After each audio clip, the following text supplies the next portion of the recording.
নাসমাল মিয়া বাড়ি কোথায়? তুপেনগঞ্জ। তুফানগঞ্জ। তুফানগঞ্জ কোথায়?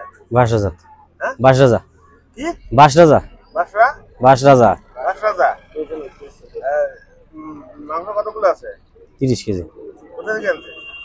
বেঙ্গল থেকে। বেঙ্গল থেকে। কোথায় নিয়ে গেছে? নিয়ে গৌরীপুর। গরিবপুর। এই যে আসামে যে বন্ধ গাড়িটা?